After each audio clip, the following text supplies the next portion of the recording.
Sir সাধারণ একজন মানুষ যে নিজের হার্টের সুস্থতাটা চেক করতে চাইছে, কোনো প্রবলেম রিসেন্টলি ফেস করেনি বা সিমটমস পায়নি, তাহলে কী ধরনের টেস্ট তার করানো উচিত আর কখন ডাক্তারের কাছে তার আসা উচিত? ঠিক এই ক্ষেত্রে বলবো দুটো জিনিস। একটা হচ্ছে অ্যাসিমটমেটিক পেশেন্ট, মানে যার কখনো সিমটমসই হয়নি, সে রুটিন চেকআপে আসতে পারেন। আর একটা হচ্ছে সিমটমেটিক পেশেন্ট, যে সিমটমস হলো।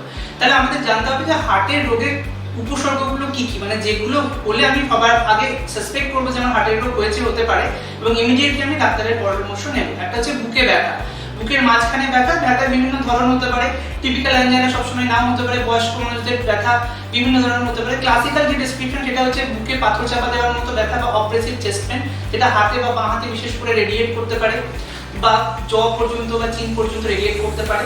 ইউজুয়ালি হাঁটাচলা করলে বাড়ে বা ভারী কাজ করলে বাড়ে, বসে থাকলে কিছুটা আরাম হয়। এই ধরনের যে ব্যথা তাকে বলা হয় টিপিক্যাল অ্যাঞ্জাইনা। এই ধরনের ব্যথা হলে অবশ্যই সময় নষ্ট না করে ডাক্তারবাবুর পরামর্শ, বিশেষ করে কার্ডিওলজিস্টের পরামর্শ নেওয়া উচিত।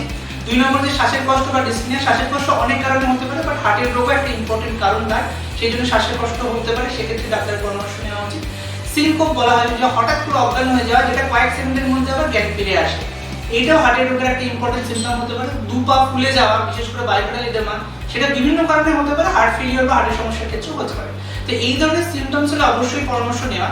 অ্যাসিমটমেটিক পেশেন্টদের ক্ষেত্রে আমি বলবো, যাদের অলরেডি হার্টের রিস্ক ফ্যাক্টরস রয়েছে, যেমনি ফ্যামিলি হিস্ট্রি পজিটিভ, বা যারা ডায়াবেটিস আছে, হাইপারটেনশন আছে, বা যারা কোলেস্টেরলের ওষুধ খান, বা যারা স্মোকার, বা যাদের স্ট্রেস খুব আছে লাইফে, টাইপে লাইফস্টাইল মেনটেন করেন, এই ধরনের পেশেন্টদের 35 ইয়ার্স ক্রস করলেই অ্যাসিমটমেটিক থাকলেও, মানে সিমটমস না হলেও, কার্ডিওলজিস্টের পরামর্শ নেওয়া, একটা রুটিন চেকআপ করা দরকার হয়।